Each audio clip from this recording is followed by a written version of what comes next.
Most people get this wrong when they try to estimate Uber driver income, and it leads to unrealistic expectations fast. Here's the truth no one tells you.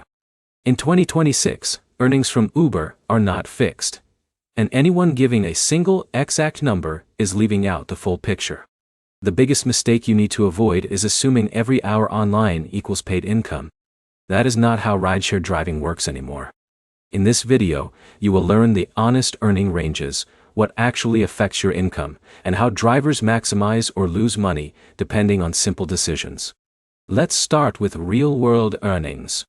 Most Uber drivers today earn based on a mix of base fare, distance, time, tips, and surge pricing.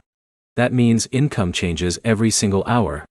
For example, a driver like Alex, in a busy city like Chicago or New York, during peak hours, might see strong earnings because demand is high. But a driver like Jake working midday in a quiet suburb may experience much lower trip frequency and longer waiting times. But here's where it gets interesting. The same driver can have completely different earnings on different days just based on weather, traffic, and events. Now let's talk about typical ranges. Most drivers in active urban areas report gross earnings that can vary widely per hour, but what matters more is net income after expenses. Gas, maintenance, insurance, and vehicle wear can reduce profits significantly. But here's the problem. Many new drivers only look at total daily earnings and forget expenses. That creates a false sense of higher income. Let's break down what actually impacts your money. First is location. Big cities with high demand generate more trips per hour. Second is timing. Rush hours, weekends, and late-night periods usually bring better pay. Third is strategy.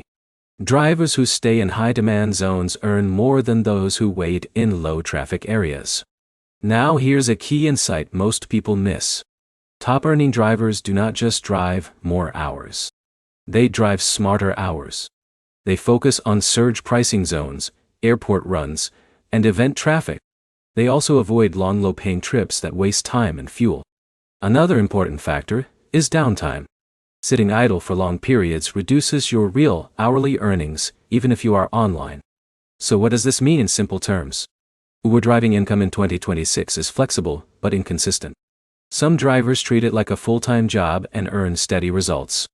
Others treat it casually and see unpredictable earnings. To summarize everything clearly, Uber driving can be profitable if you focus on peak hours, strong locations, and smart decision-making. But it is not a guaranteed salary job, and it requires strategy to make it worth your time. If this helped you understand real Uber earnings, make sure to like the video, comment your city, and subscribe for more honest driver breakdowns that show the real numbers behind gig work.